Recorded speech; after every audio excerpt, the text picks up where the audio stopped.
Today, I would like to continue what I first mentioned the first Sunday of this month.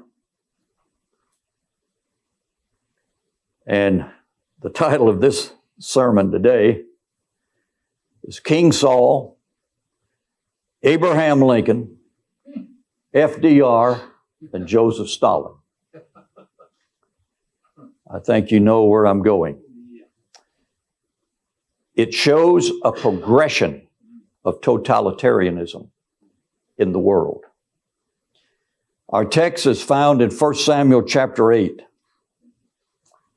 1 Samuel chapter 8, I'm going to read the whole chapter with very little comment because it tells the story. Verse number 1. And it came to pass when Samuel was old that he made his sons judges over Israel. Now the name of his firstborn was Joel, and the name of his second, Abiah. They were judges in Beersheba.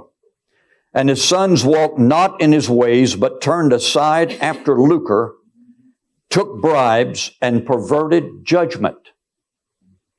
Three things.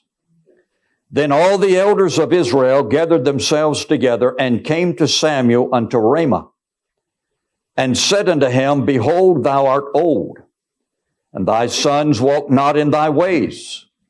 Now make us a king to judge us like all the nations. But when the thing displeased Samuel, when they said, Give us a king to judge us, and Samuel prayed unto the Lord. And the Lord said unto Samuel, Hearken unto the voice of the people in all that they say unto thee. Hearken unto the voice of democracy.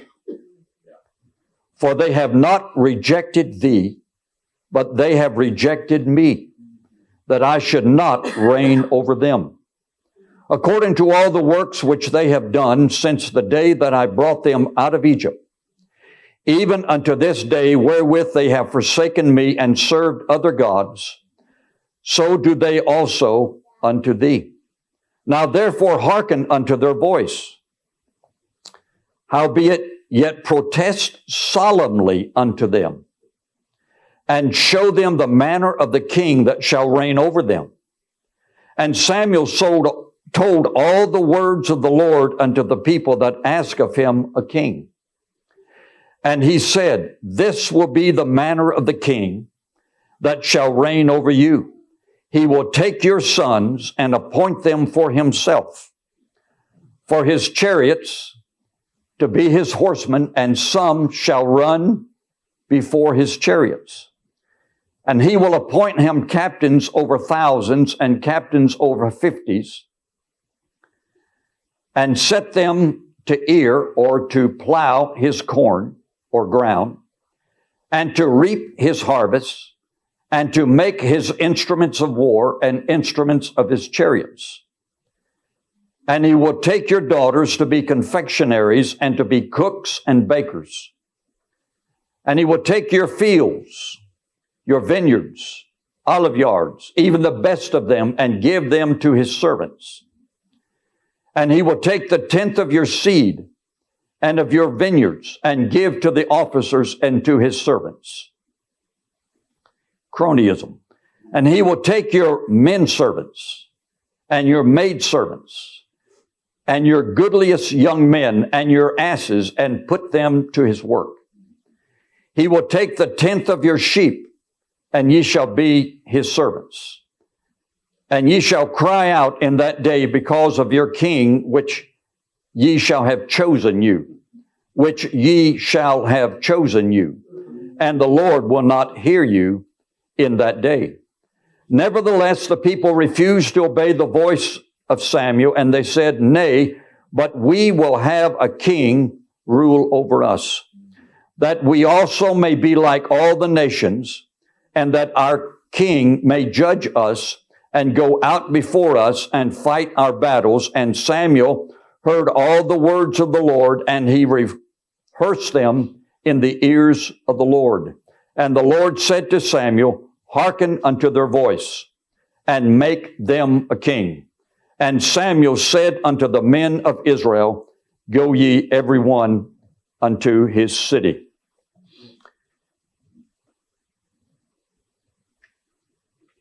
For they have not rejected thee, but they have rejected me, that I should not reign over them.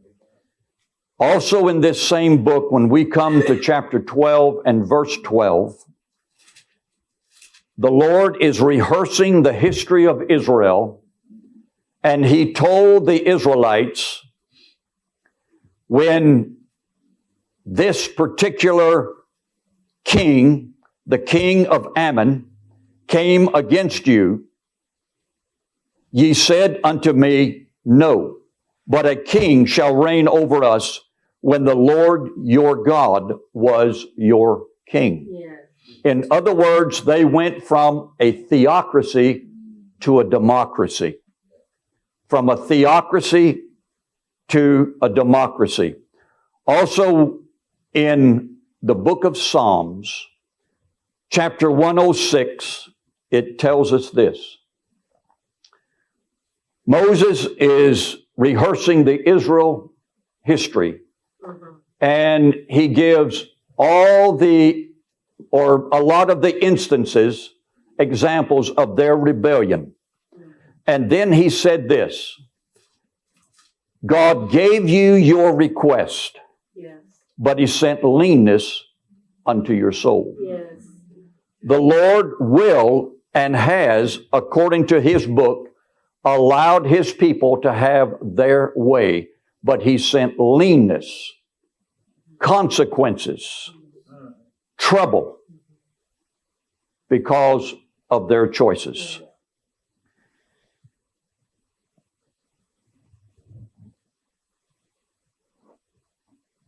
Today, in which we live, we hear a lot about saving the Union, saving the Constitution, saving our nation. And we have a strong polarity now in our country, left and right, conservative and progressive, and Republican and Democrat. But keep in mind, the Democratic Party of today is totally opposite than the Democratic Party of 1860. It appears as though some of our conservative talk show hosts cannot figure that out.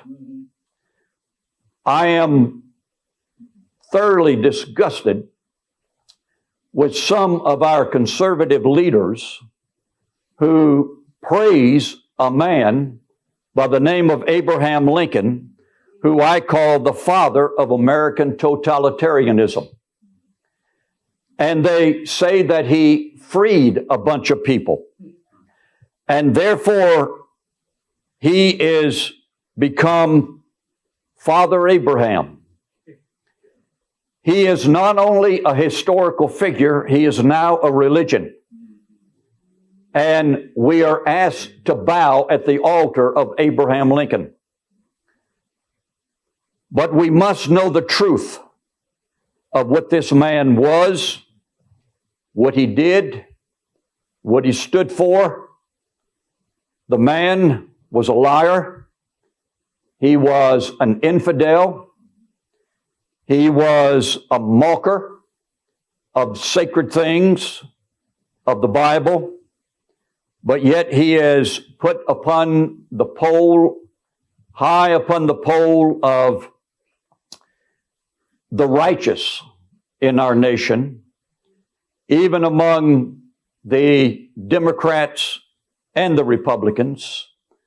But yet, what is the truth about this man? Now, we read the text concerning King Saul, and Samuel said, I'm going to warn you concerning what this man is going to do to you and to your possessions, to your tithes or tax. He says he's going to spend it on himself. So Samuel warned the people that they went from a theocracy to a democracy. What is a democracy? That term is used by our leaders, and they even go overseas and use that. We are here to defend democracy. Well, was this country originally established as a democracy? No, it was not. Why can't they even use the word democratic republic? It would make more sense. But would you believe, several years ago I was reading a book, and it listed hundreds of subversive organizations in this country, socialist, communist. And one of them was the Abraham Lincoln Society. Also, the Communist Party, USA, used to hold what was called a Lincoln-Lenin celebration in New York City. It is now a cult. I have never been a member of that cult, and I never will join that cult. But I'm going to read you several quotes in this presentation today. Now, we know that Thomas Jefferson in 1798 made the statement that the several states, the individual states composing the United States of America, are not united on the principle of unlimited submission to their general government.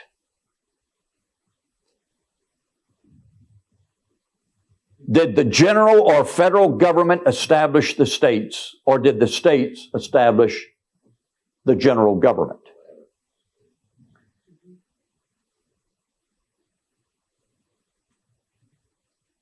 Also,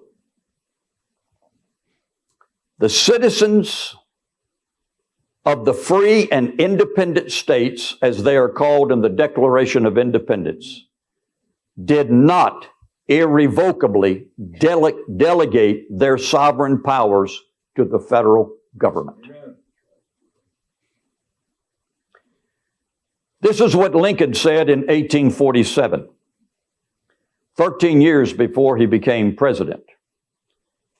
Any people whatever have a right to abolish the existing government and form a new one that suits them better. Abraham Lincoln, 1847. Now I want to read you a long quote by historian Frank Meyer. Under the spurious slogan of union, he moved at every point to consolidate central power and render nugatory, which means invalid, the autonomy of the states. It is on his shoulders that the responsibility for the war must be placed. We all know his gentle words, with malice toward none, with charity for all, but his actions belie this rhetoric. This was Lincoln's pattern of war leadership. In the North, a repressive dictatorship. Against the South, the brutal meat grinder tactics of unconditional surrender. Grant and the Brigand, that's a band of roving bandits, campaigns war against civilians by Sherman. Were it not for the wounds that Lincoln inflicted upon the Constitution, it would have been infinitely more difficult for Franklin Roosevelt to carry through his revolution, for the coercive welfare state to come into being. Lincoln opened the way to centralized government with all of its attendant political evils.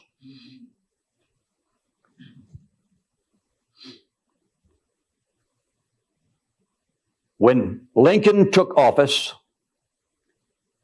war was in the air. And when he declared war against the South, he suspended the writ of habeas corpus throughout the nation, even in the North. He even threatened to have the Chief Justice of the United States, Roger Taney, arrested. Any criticism or lack of praise for Lincoln or his policies, you were in danger of being arrested.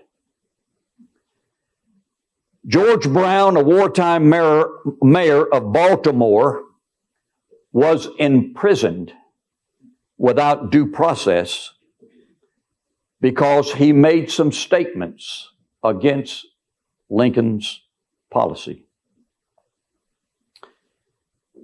As I said, he suspended the writ of habeas corpus.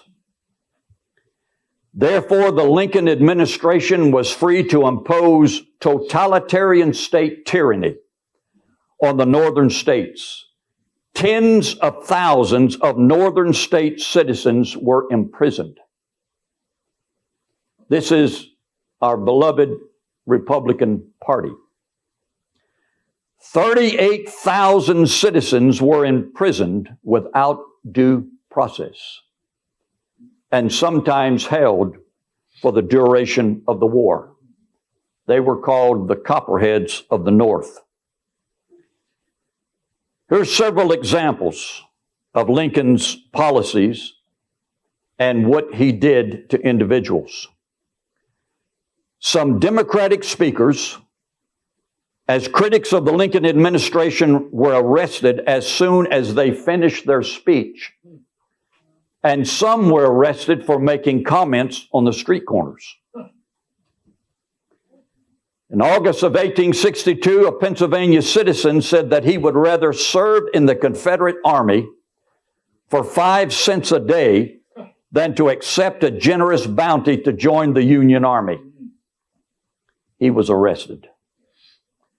Charles Ingersoll, a prominent Philadelphia dissenter, was arrested in 1863 after speaking in Independence Square and saying that the despotism of the old world could furnish no parallel to the corruption of the Lincoln administration.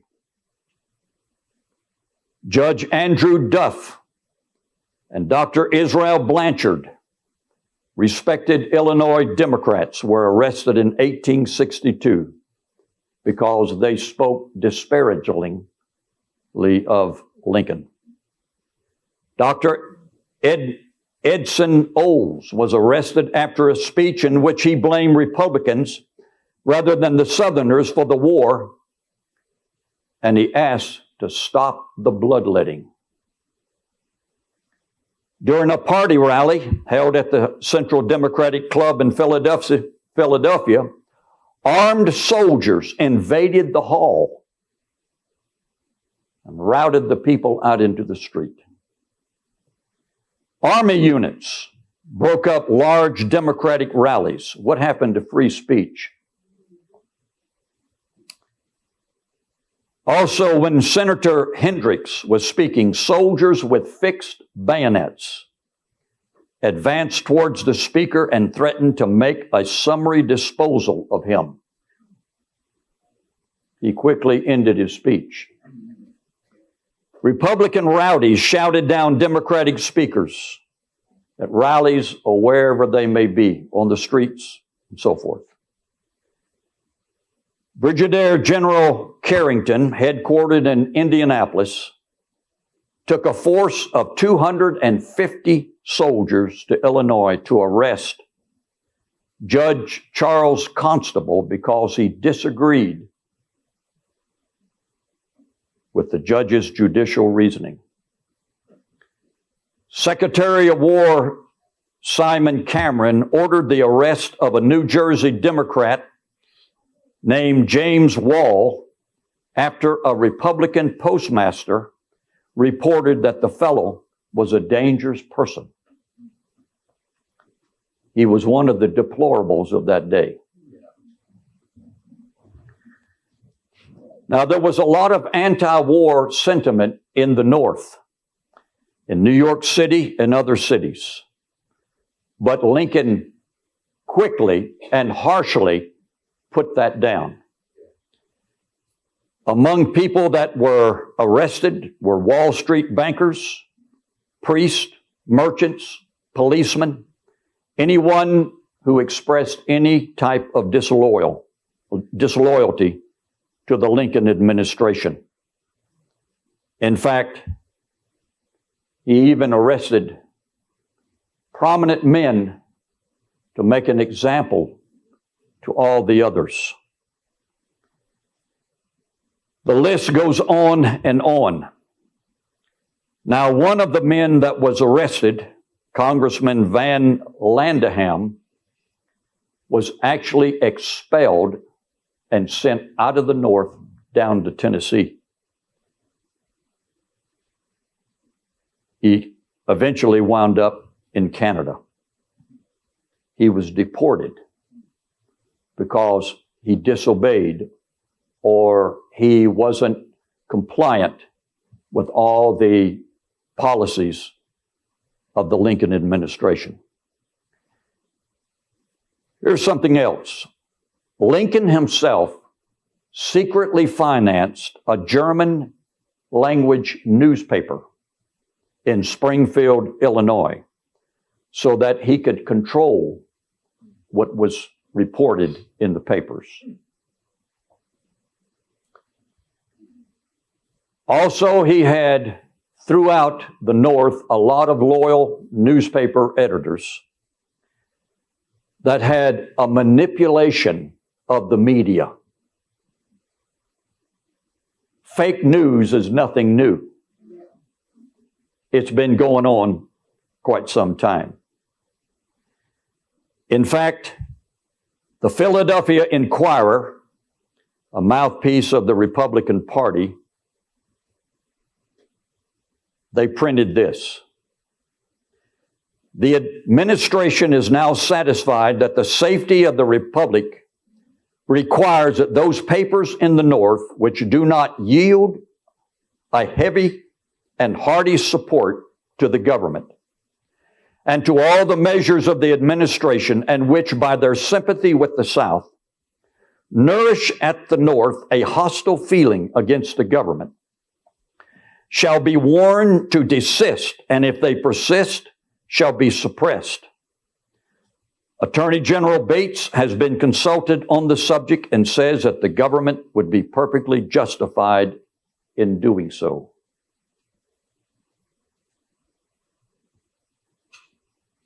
Free speech was dead in the Lincoln administration.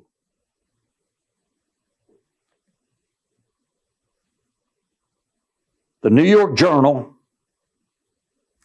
published a list of more than 100 northern newspapers that had editorialized against the war.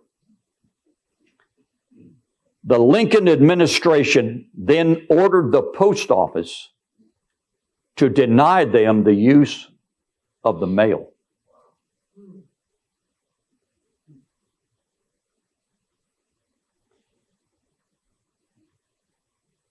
With Lincoln's knowledge and approval, mobs in the streets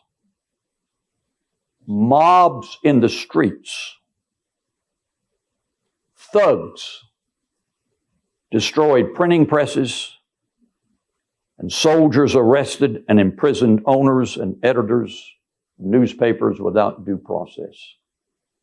They used mobs in the streets. Does that sound familiar? One editor in New York said, "There is now no opposition press in the North."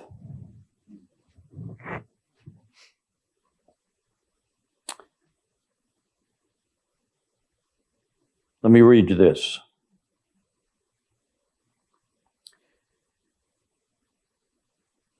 This Congressman Vallandigham, he wanted Lincoln to stay consistent with the U.S. Constitution. And in his speech, he gave grave and dangerous infractions, he listed them, and usurpations of the president. including the quartering of soldiers in private homes, the subversion of the Maryland government. In other words, Maryland was going to secede and go to the South, but he took soldiers there and would not let them secede, and he even arrested some of the legislators. By imprisoning most of its state assemblies, censoring the telegraph, confiscating firearms in violation of the Second Amendment, and shutting down opposition newspapers. National banks, this is the result, this congressman said, of the Lincoln administration.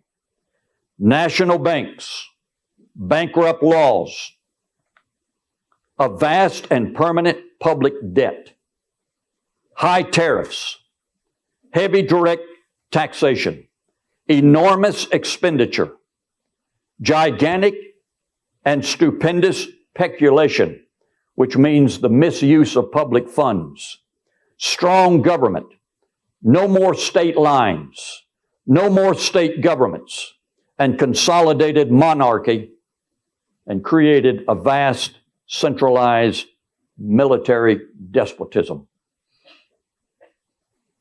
He destroyed the press. He destroyed free speech. But yet, there's a monument to him in Washington, D.C.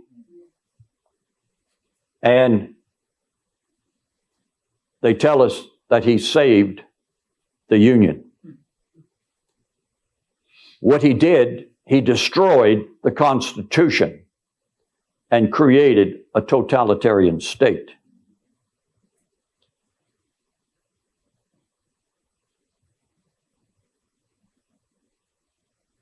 I'm going to leave out some of this material.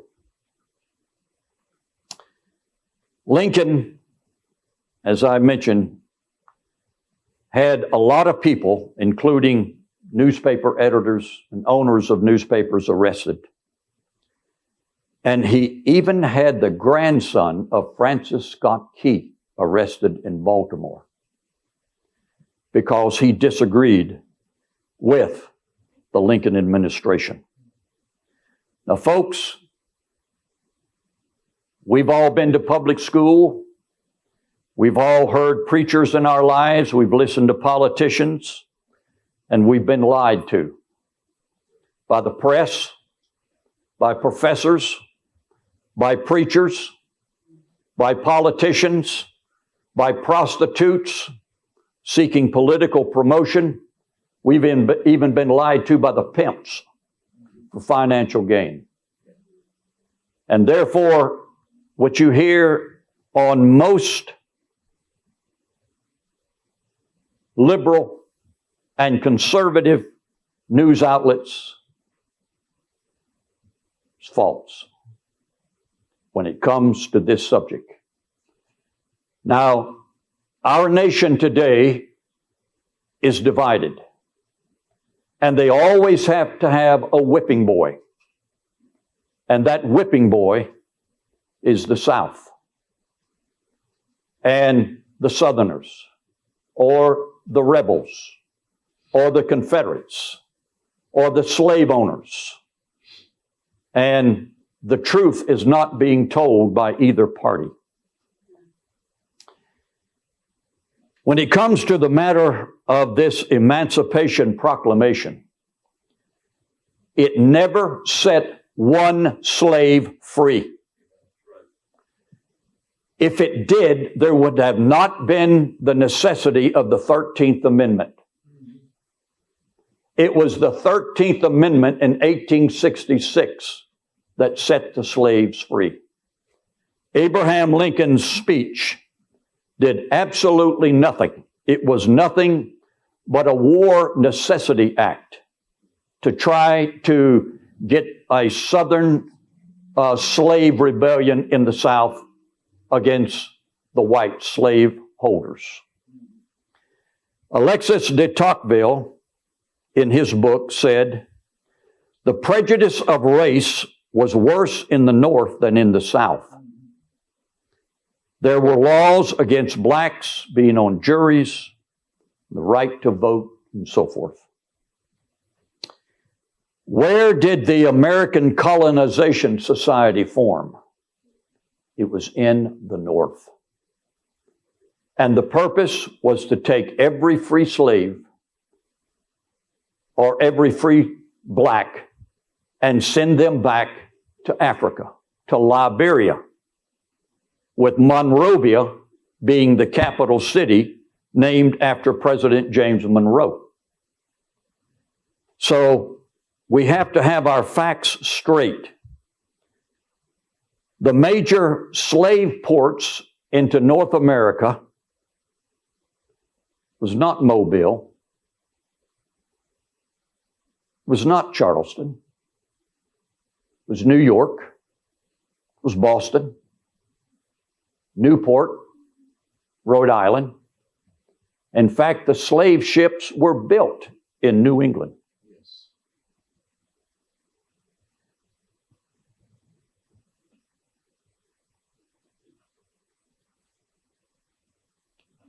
In this Emancipation Proclamation, which supposedly took effect January 1, 1863,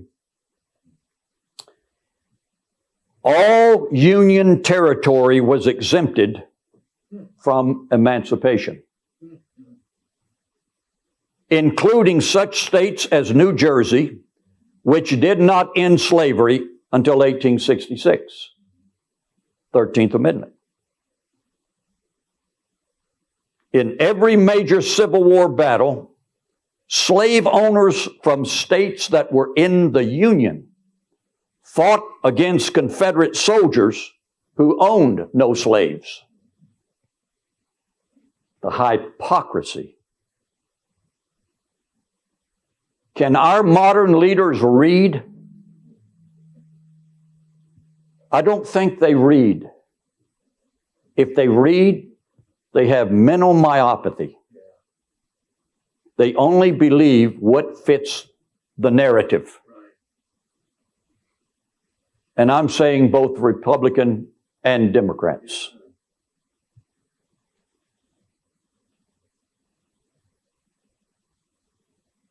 This is what Lincoln said. He wrote this letter to Horace Greeley, who was the editor of the New York Tribune.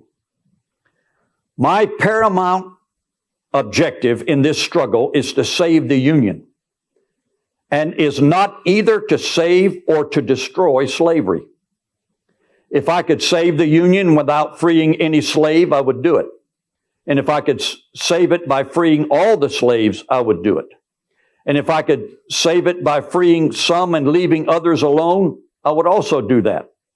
What I do about slavery and the colored race, I do because I believe it would help to save the Union. Did he actually have a compassionate care for the black people in this country? No. He also said this: this war is waged upon our part in any spirit of oppression, not for any purpose of conquest or subjugation, nor purpose of overthrowing or interfering with the rights or established institutions of those states, that's slavery, but to defend and maintain the supremacy of the Constitution and to preserve the Union. But yet, he was violating the Constitution all the time. He also said this. He wrote a letter in December of 1860 to his old friend Alexander Stephens, who later became the vice president of the Confederate States. He said this: do the people of the South really entertain fears that a Republican administration would, directly or indirectly, interfere with their slaves or with them about their slaves? If they do, I wish to assure you, as once a friend and still I hope not an enemy, that there is no cause for such fear. The South would be in no more danger in this respect than it was in the days of Washington. He said he will not interfere with slavery. Lincoln these days, and has been ever since the turn of the century, 1900, he has been not only a historical figure, but he's been a god. He's been a saint. It's a theology. It's a faith. It's a church. He's a religion. And if you don't bow down, then you're numbered as part of the deplorables. He also said this: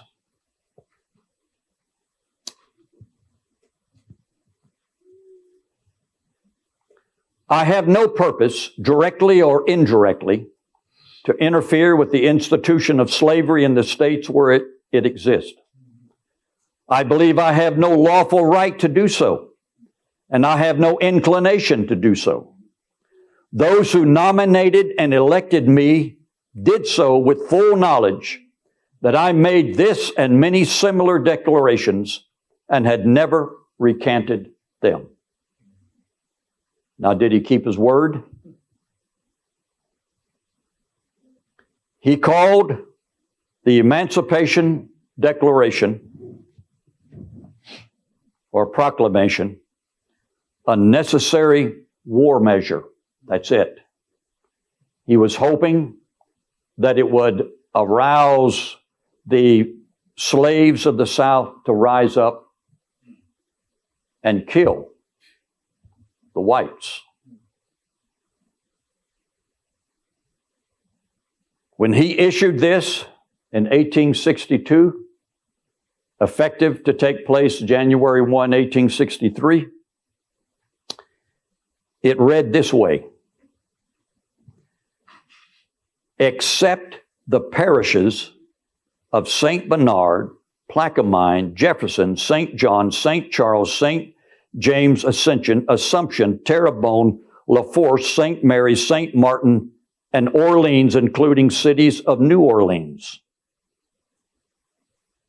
Why did he make certain parishes of South Carolina exempt? They could hold their slaves. Why?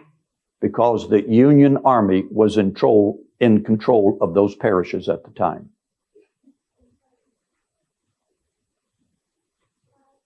Also in Virginia, there were 7 counties in Virginia that could keep their slaves. And they say he emancipated all the slaves. It's a farce. Now, we grew up with this concept,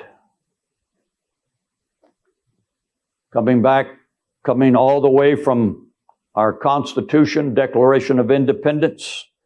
All men are created equal. This is what Lincoln said: free them and make them politically and socially our equals. My own feelings will not admit of this. We cannot make them equals. There is a natural disgust in the minds of nearly all white people to the idea of an indiscriminate amalgamation of the white and black races. What I would most desire would be the separation of the white and black races. I, as well as Judge Douglas, am in favor of the race to which I belong having the superior position.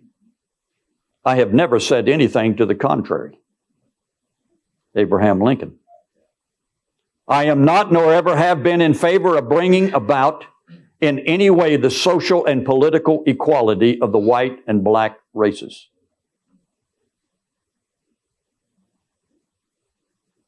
Now, someone asked Lincoln one day, when this Emancipation Proclamation goes into effect, they're going to be slaves one day and free the next. And they're going to be without skill and without an ability to survive. What are they going to do? His words, let them root hog or die.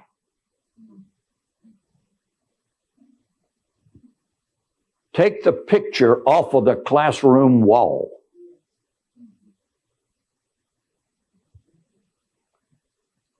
This man never conceded that the South, the southern states of the South, seceded and had the right to do so. So he still considered the North and the South all of his country. But yet he sent 75,000 troops to invade the South. This is the man who invaded his own country. Let me read you a statement from a historian by the name of Claude Bowers.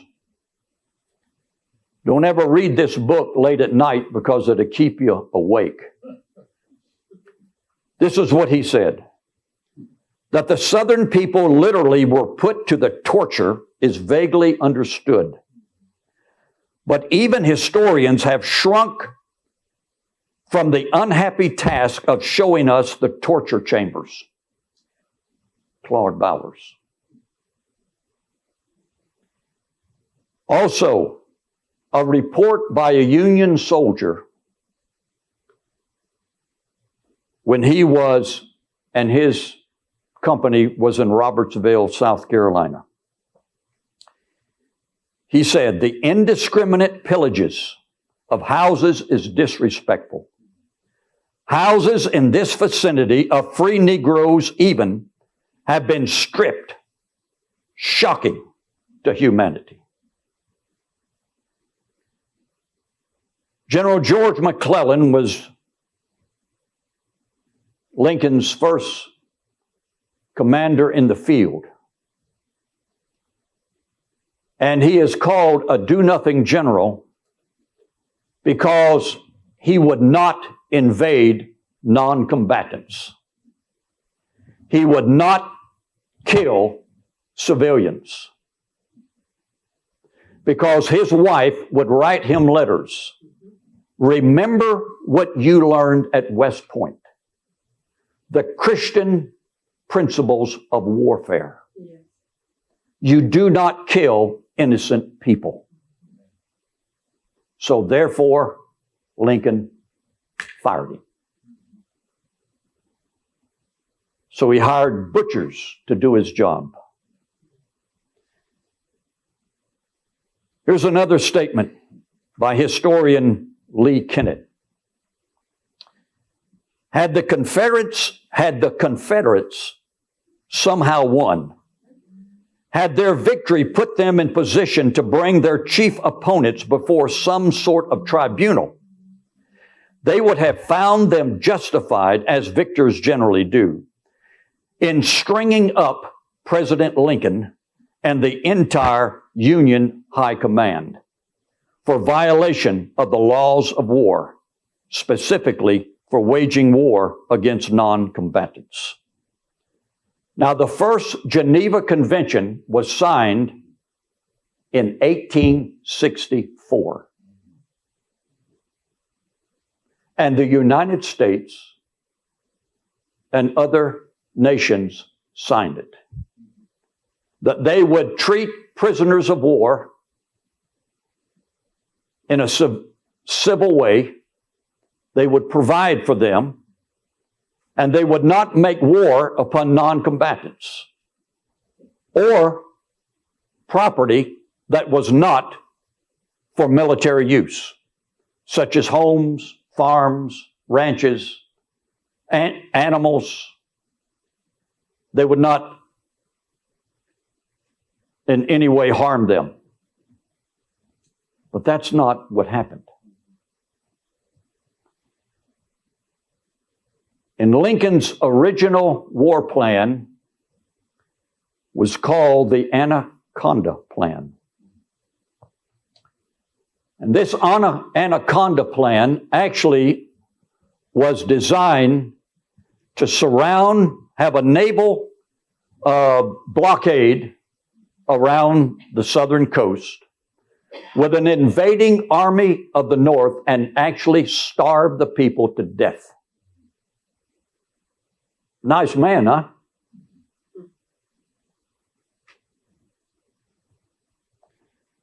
So the next time you hear some conservative talk show hosts praising Lincoln and denigrating the Democrats of the 1860s, recall these things. Because this man was a despot. He was a totalitarian dictator. In fact, he even hired a German immigrant, Francis Lieber. Francis Lieber was one of those revolutionaries from Germany of the failed revolution over there. He came over here because he knew he could get a job in the Lincoln administration. So they came up with the Lieber Code. Sounded good. Started out with, we're going to obey all the principles of the Geneva Convention. But it didn't turn out that way. This is what part of the Lieber Code said. Military necessity allows for all destruction of property, obstruction of the ways and channels of traffic, travel, communication, and of all withholding of substance or means of life from the enemy. It is lawful to starve the hostile belligerents, armed or unarmed, and the citizen or native of a hostile country is thus an enemy, as one of the constituents of the hostile state or nation, and as such is subjected to the hardships of war. Because they said it would be better for all humanity. There was one man who was a general in the Union Army by the name of James Lane. A few years ago, my wife and I were invited to make a talk to a group of citizens in Osceola, Missouri. And they said, let us tell you the history of this town.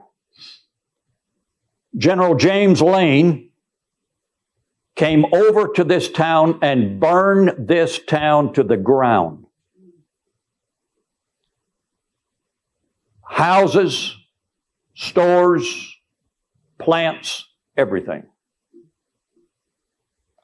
And left the people sitting in the street, mothers holding babies. Old men that resisted or men that resisted were shot and killed. And James Lane wrote the statement, this is not a war of conquest, it's a war of annihilation. We want to annihilate every person in the South that's white.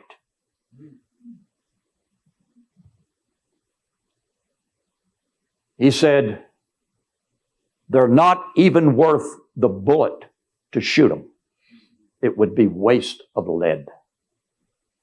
Hang them with one rope, then use that same rope to hang someone else.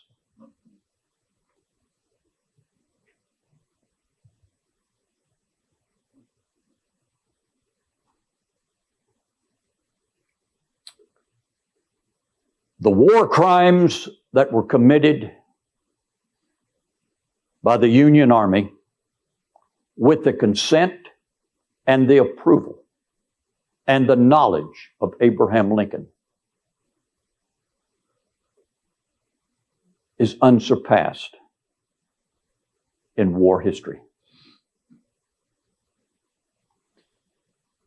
This is what happened in rural Missouri in 1861.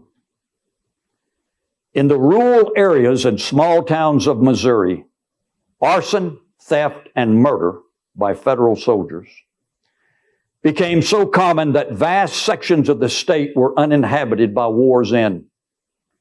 We believe in a war of extermination, said Brigadier General James Lane. I want to see every foot of ground in Jackson, Cass, and Bates counties burned over, everything laid waste, everything disloyal from a Shanghai rooster to a Durham cow must be cleaned out. On September 23rd, 1861, his artillery opened fire on the St. Clair County Courthouse. It burst into flames, and soon the rest of Osceola was blazing as well. The bank was robbed, and Lane's men downed a large quantity of whiskey. Theft went on everywhere in town, the general himself taking a carriage, a piano, and a supply of dresses. That's just the tip of the iceberg, folks. What Sherman did when he went on his march through Georgia, they raped, they pillaged, they raped the black women. They stole from the blacks. They went in their shacks and stole any valuables that they might have had. A brooch, a watch, a hat, or a hat pin, or anything of value. Some things of little value. Sometimes burn the houses of slave owners that were not slave owners. They were just Southerners. They would go in, they would pour syrup or honey in the piano keys. They would go through the house with a bayonet or a knife, cutting up beds and pillows and anything of value, knocking pictures off the wall, shooting pictures that were on the wall of ancestors or Southern political leaders or whatever they wanted to do. Sherman had 60,000 bummers that were uncontrolled, that went anywhere and did anything that they pleased to do. And when they reported back to him, he laughed. He laughed. In fact, a lot of people, a lot of those soldiers took valuables, silverware, silver sets, and carried them back north with them. They pillaged. They were thieves. They were drunk.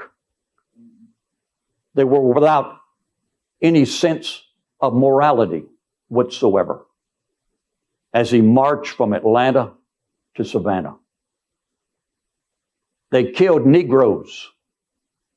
They had no respect for them. They said they're just baggage following our army. And when they stopped at Savannah, they laid plans to lay waste to South Carolina, the birthplace of Southern secession. They said, Georgia howled. South Carolina is going to burn. They would take their cannons and bombard a city.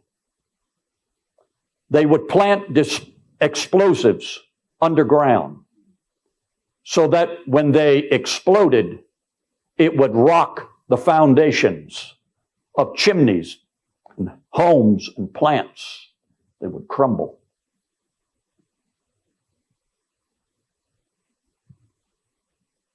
This is on American soil. We're not talking about Yugoslavia or Serbia. We're not talking about Soviet Union. We're talking about America. And as I said previously, there were 17 different languages spoken in the Union Army. Why?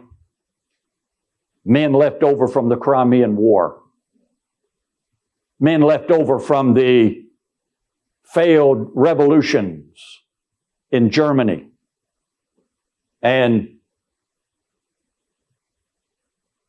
throughout Europe had no jobs. But they found a home with old Honest Abe.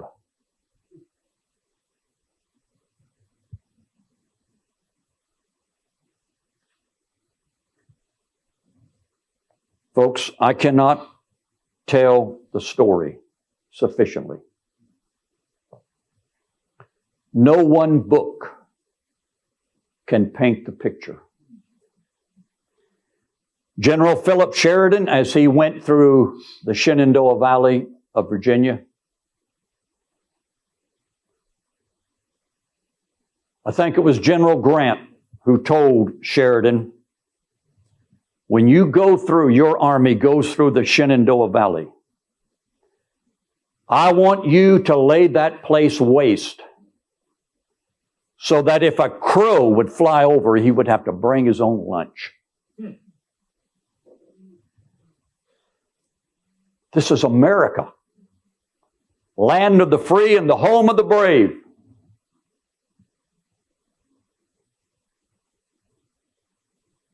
Lincoln was a Republican.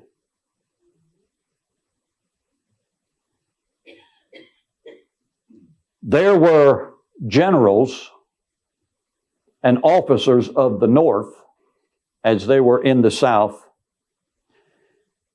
They complained. They even sent dispatches to Lincoln. This must stop. But Lincoln never said stop it. In fact, there was one man, he was a Russian, Colonel Turchin.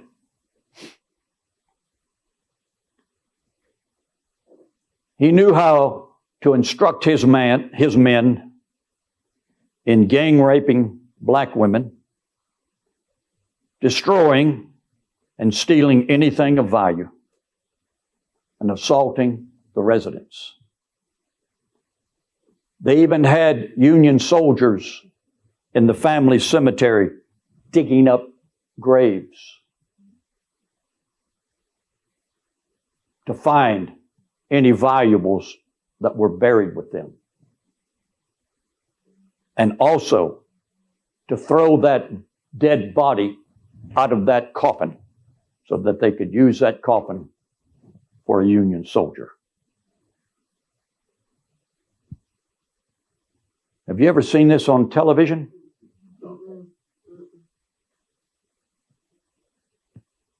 This is one report from an eyewitness.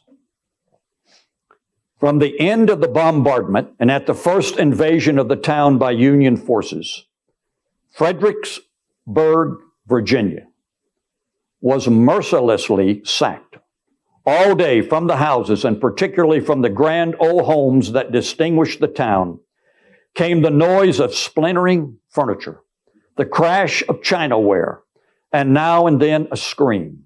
On the walls hung headless portraits, the faces gashed by bayonets. Bayonets ripped open mattresses, and feathers heaped in piles blew about the streets, littered with women's and men's clothing, and letters and papers thrown out of desks. Mahogany furniture warmed the despoilers, and 10,000 were drunk on pilfered liquor. Windows and doors were smashed. The streets full of debris through which drunken men, grotesquely garbed in women's shawls and bonnets, staggered. Flames rose in smoked pillars.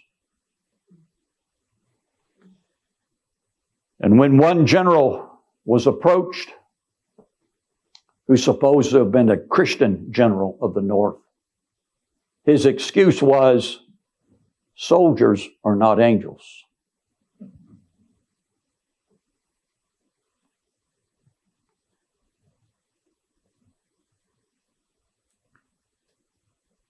I would invite you or encourage you to read, even from an encyclopedia,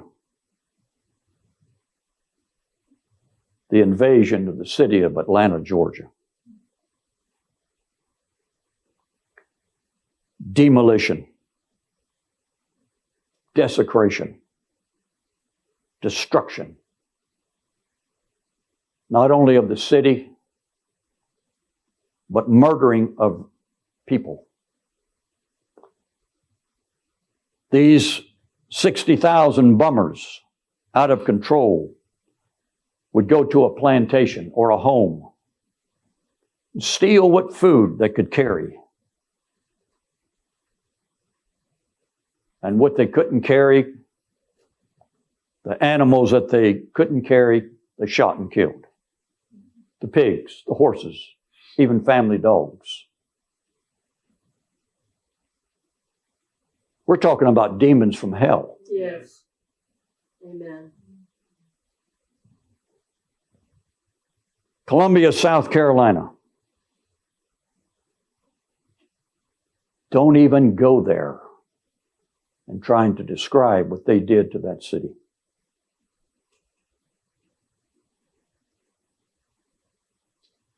General Sheridan informed Grant that he had set fire to 2,200 barns in the Shenandoah Valley. 70 flour and wheat mills. Stolen or killed at least 7,000 cattle and sheep in one day. Why?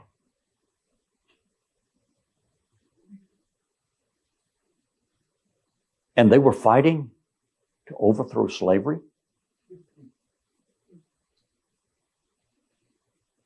And now, these days, through the ignorance of politicians on both sides of the aisle, the Southerners, they were the bad guys because they held some people in slavery.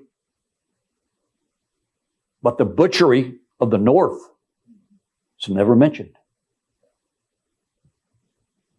Lincoln's War.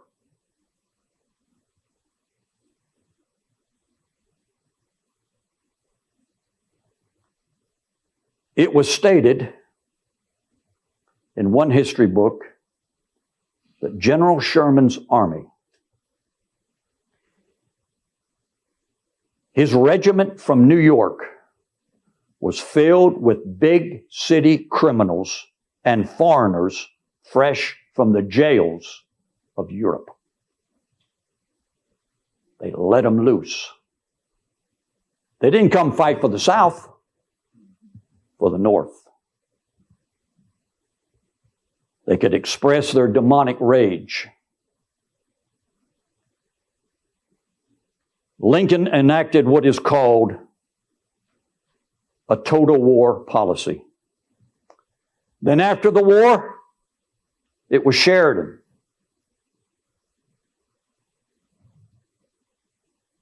It was Sherman to go and fight the Indians of the Great Plains. And it was there that they said the only good Indian is a dead Indian. That legacy of demonic rage carried over into the 1870s and 1880s against the American Indians. That's Lincoln's legacy. As far as I'm concerned, Lincoln's name should be listed with the power-hungry maniacs of the world. Genghis Khan, Pol Pot, Joseph Stalin, Fidel Castro, Mao Zedong, Idi Amin, and the list goes on. His name should be at the top. Now, what about the Jews in the Confederacy? Not fighting for the Confederacy, but in the South.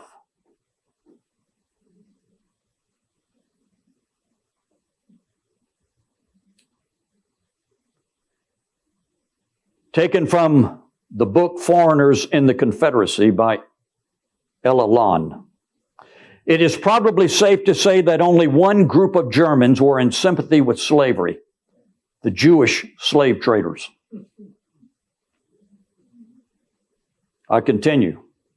The testimony from all the larger cities except New Orleans, which remained strikingly cosmopolitan, that Jewish merchants had largely acquired possession of the stores is too overwhelming to deny. Some few Jews went north to find refuge there while the war lasted, but others came in to take the chances of rich profits in a fluctuating and rising market. In every city and village of the Confederacy, it might be safely estimated that at least 9/10 of those engaged in trade were foreign Jews, spirited here by extraordinary and mysterious means. In this city, one had only to explore the streets to convince him that 4 out of 5 of the tradesmen in our principal thoroughfare were Jews. The South had a trader. He served in different capacities in the cabinet. His name was Judah Philip Benjamin, the trader.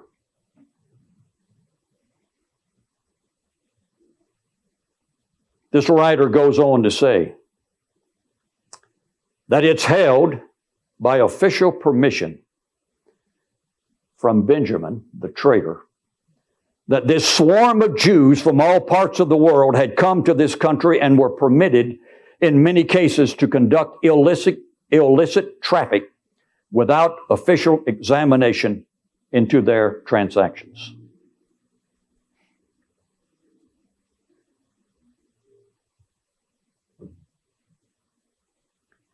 Of all sorts of northern or European goods, quickly became scarce and very expensive because of the blockade, and traffic in them seemed to be confined to Jewish merchants. Even before the war descended, many of the Jews, with their native shrewdness, quietly laid in immense stocks of merchandise and wares, which they were able to retail at enormous advances in prices for cash within the next 2 or 3 years. The South was fighting more than just a military army. A British merchant said this: "I should meet more Jews in Charleston than I could see in Jerusalem."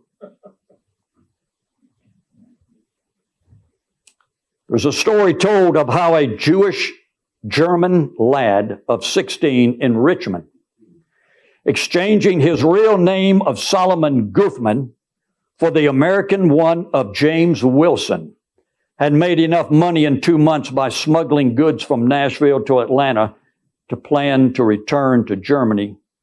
It's quite credible.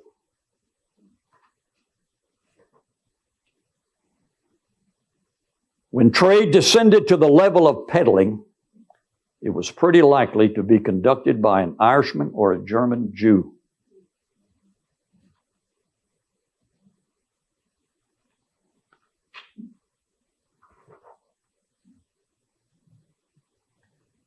Mr. Hilton of Florida was prepared to take action against the Jews. They had swarmed to the south, he asserted, as the locusts of Egypt. They ate up the substance of the country. They exhausted its supplies. They monopolized its trade. They should be dragged into military service. The high prices under which the country suffered were not the result of competition among consumers, but of competition among buyers for the purpose of extortion. The latter flocked as vultures to every point of gain. I'm reading these statements.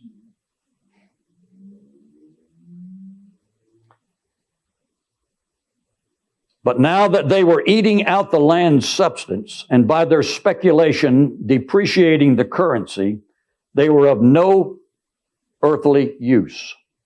On the contrary, their presence was a great disadvantage. He knew of no international law which forbade them, saying to them, "The time has come when we can entertain you no longer." He wanted to deport them, but he could not find a law in which to do it.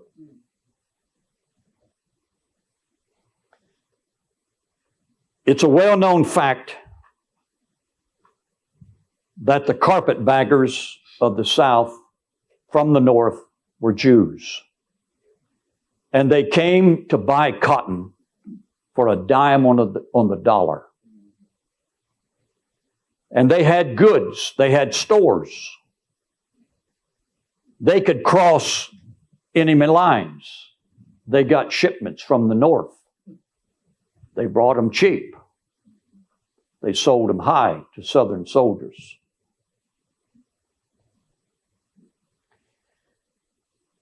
In fact, when General Grant was in the South, he wrote Lincoln a note saying, "Would you please stop these Jewish carpetbaggers from buying up the land?" And before that note reached Lincoln, some Jewish representatives were in Lincoln's office. Lincoln did nothing.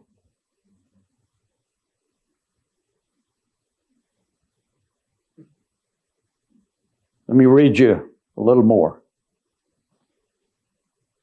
This is from the New York Times of 1864. "No living man was ever charged with political crimes of such multiplicity and such enormity as Abraham Lincoln. He has been denounced without end as a perjurer, a usurper, a tyrant, a subverter of the Constitution, a destroyer of the liberties of his country, a reckless desperado, a heartless trifler over the last agonies of an expiring nation. Had that which has been said of him been true, there is no circle in Dante's Inferno full enough of torment to expiate his iniquities."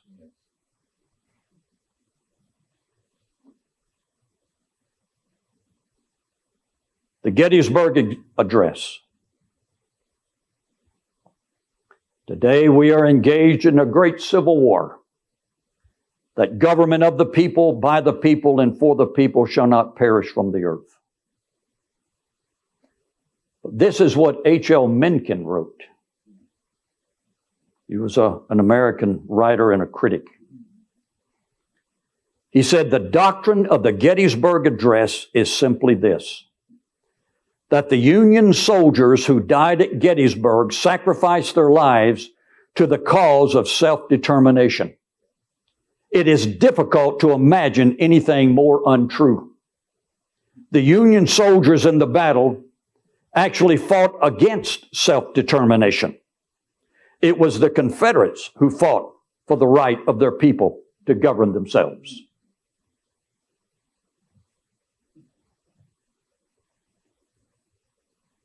So Lincoln has been deified.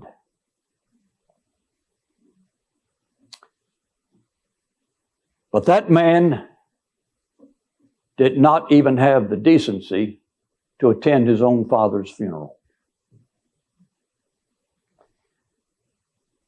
Another myth about Lincoln is that he was in the White House on his knees praying.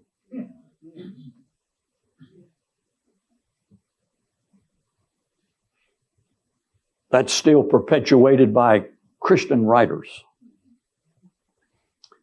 But it's also well known that both he and his wife, Mary Todd Lincoln, conducted at least 8 seances in the White House. Spiritualism, demonism, because they wanted to communicate with their 2 dead sons, Willie and Eddie. Lincoln's private bodyguard, Colonel Ward Lamon, called Lincoln an infidel. His first law partner, John Stuart, called him an open infidel. His private secretary, John Nicolay, said he was a lifelong atheist. Judge David Davis, whom Lincoln appointed to the Supreme Court, wrote that Lincoln had no Christian religious faith. And Mary Lincoln stated that he had no faith.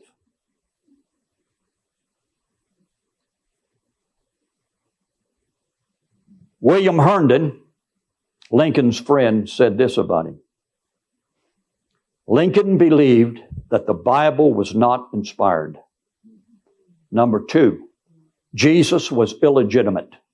He was not God's son. And when he announced his candidacy for the Republican Party for president, 20 of the 23 ministers in Springfield, Illinois, did not support him. Who was this man?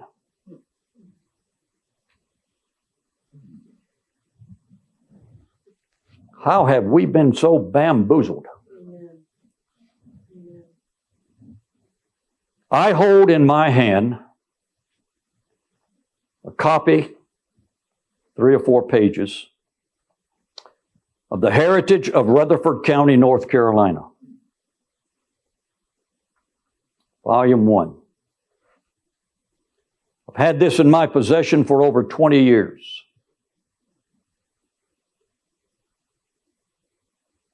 It disputes the fact that Lincoln was born in 1809 in Kentucky.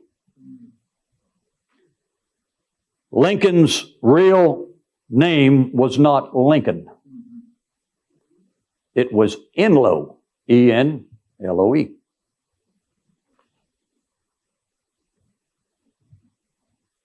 Abraham Enloe and his family lived in Rutherford County, North Carolina.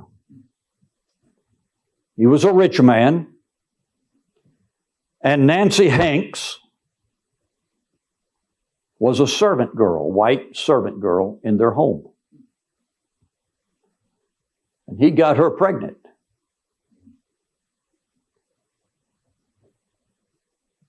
And she gave birth in approximately 1804 and named him Abraham.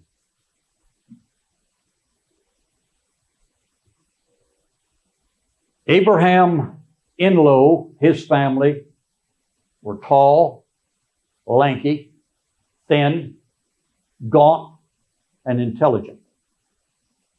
Abraham Lincoln fit that description. His stepfather, Tom Lincoln was his stepfather. Mr. Abraham Enloe, who fathered this child, got in trouble with his wife.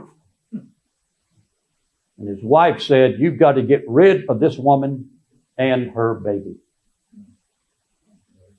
So he hired a man by the name of Tom Lincoln. A short, squatty, and an intellectual warning man. Low IQ, could not read or write. He was the rail splitter.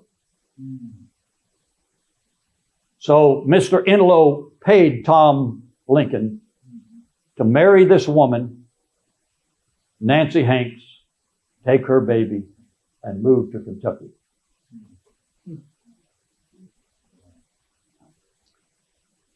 I read in one report it's very likely that Mr. Enlow was Jewish. Yeah. There's other testimonies that indicate that Abraham Lincoln, was born in North Carolina, Rutherford County.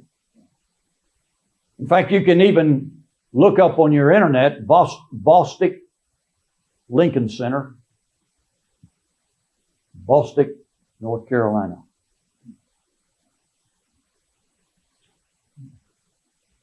There are over 62 names in this list of people contemporary people that attested to the fact that he was born to Mr. Enlow. Attorney generals, prominent citizens, government officials, attorneys, doctors, bankers, merchants, sheriffs, and the list goes on and on. In fact, it was even signed by Abraham Enlow's son-in-law, Abraham Enlow's daughter, and Abraham Enlow's nephew, and Captain Enlow. This man has been a liar and a lie from the very beginning. But yet he is hailed as a hero. The story goes on.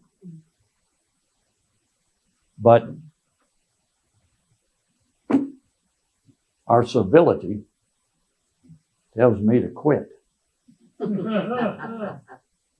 But you see, communism and the ultimate extent of democracy are the same thing. Yeah. One writer said this. Well, what's the basic nature of communism and democracy? Humanism. Yeah. One writer said this. The apotheosis, that's the deification, of humanity, get a load of this, is the spiritual culmination of democracy. It is the very life's breath of the first French Revolution. A religion is established here, the cult of humanity. And whoever refuses to worship shall be punished with annihilation. That's the nature of the current Democratic Party. Yes. If you heard any of the speeches during the day of their DNC, Right. it came through. Yeah. Not the night speeches of love and peace and tranquility and togetherness. That was just a pretty ribbon that they put over the box that contained threats to white people. Yeah. Folks, we are in a war. Yep. The war started a long time ago. So we've got King Saul. Yeah. We've got Abraham Lincoln. We've got FDR. And we've got Joseph Stalin. Now, I say one thing about Joseph Stalin. If you have the stomach, go to your public library and check out the book, Gulag Archipelago, Oh, yeah. and read it. By Alexander Solzhenitsyn, a Russian writer that was in the Soviet Union Army in World War II. He describes the horrors of hell to the Russian people by this brutal, ungodly, filthy, despot called Joseph Stalin, whom Truman called my friend. Oh.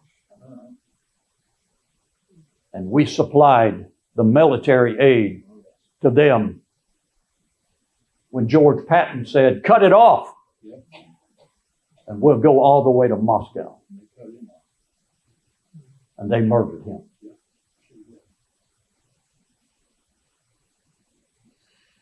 Jesus warned us of 3 leavens: the leaven of the Sadducees, the leaven of the Pharisees, and the leaven of Herod. Yes. The Herodians were ones that were constantly campaigning to keep Herod on the throne. One last quote. This is by Confederate President Jefferson Davis. He said, the principle for which we contended is bound to reassert itself, though it may be at another time and in another form. It's here.